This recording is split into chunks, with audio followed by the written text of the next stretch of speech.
Question 1 part ई में 945 के prime factors करने के लिए पहले हमने उसको 3 इंटू 315 में डिवाइड करा। फिर 315 को 3 इंटू 105 लिखा। 105 को ब्रेक करके हमने 3 इंटू 35 बनाया और 35 को ब्रेक करा 5 इंटू 7 में। तो 945 के प्राइम फैक्टर्स हैं 3 इंटू 3 इंटू 3 इंटू 5 इंटू 7।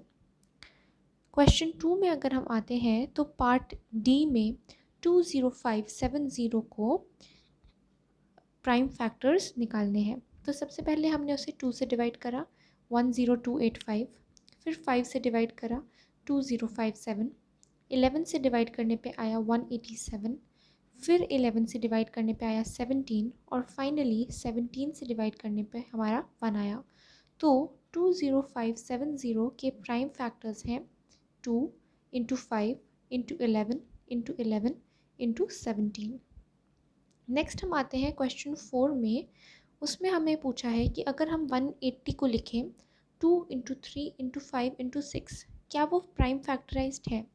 तो इसका आंसर है no, it is not in prime factorization, क्योंकि 6 एक प्राइम नंबर नहीं है। 6 को हम ब्रेक करके 2 इंटू 3 लिख सकते हैं, लेकिन क्योंकि यहाँ 6 लिखा है इसलिए ये प्राइम फैक्टराइजेशन नहीं है।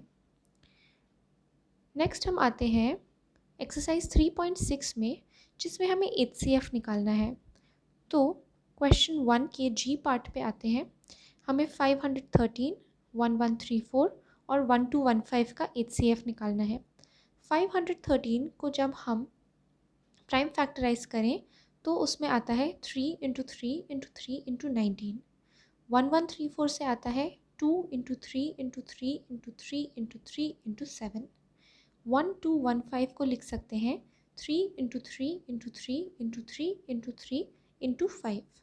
मतलब इन तीनों में कॉमन है 3 इंटू 3 इंटू 3, जो कि होता है 27। तो इनका हाईएस्ट कॉमन फैक्टर हुआ 27। क्वेश्चन 2 में हमको कंटिन्यू डिवीजन से HCF निकालना है। तो 875 जो कि बड़ा नंबर है उसे हम डिविडेंड बनाएंगे और उसे डिवाइड करेंगे छोटे नंबर 630 से। 630 से डिवाइड करने पे हमारा रिमाइंडर आया 245।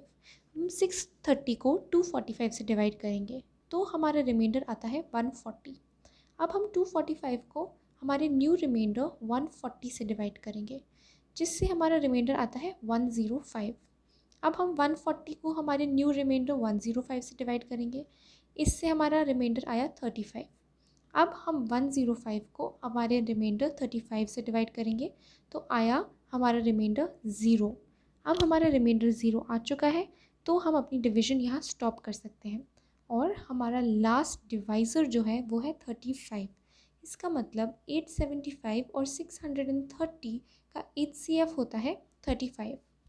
पार्ट F में हमें 3 नंबर्स का HCF निकालना है। तो पहले हम 1596 और 1050 में HCF निकालते हैं।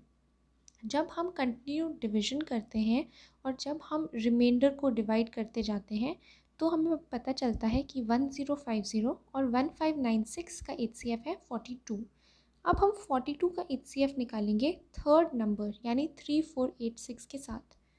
3486 और 42 को जब हम डिवाइड करते हैं तो हमारा रिमाइंडर 0 आता है। इसका मतलब 3486 और 42 का HCF भी 42 है। तो इन तीनों नंबर्स का HCF बना 42। नेक्स्ट हम आते हैं क्वेश्चन 4 में। वो कहता है कि 1277 और 1368 में ऐसा एक नंबर निकालो जिसको डिवाइड करने में हमारे पास 3 बचे। तो हमारे पास रिमाइंडर 3 होना चाहिए। इसका मतलब हम इन दोनों नंबर्स में से 3 सब्ट्रैक्ट करेंगे और फिर उनका HCF निकालेंगे। तो हमें HCF निकालना है 1274 और 1365 का। इन दोनों नंबर्स का HCF है 91। मतलब जब हम 1277 एंड 1368 को 91 से डिवाइड करते हैं तो हमारा रिमाइंडर होता है 3।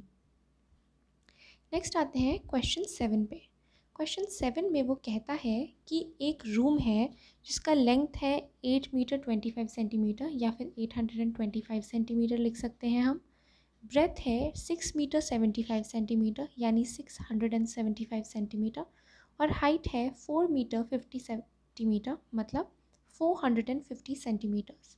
तो इन तीनों को एक बिल्कुल परफेक्टली मेजर करने के लिए जो हमारी मेजरिंग टेप होनी चाहिए वो कितनी लंबी होनी चाहिए, वो हमें पता चलेगा इन सभी का HCF लेके।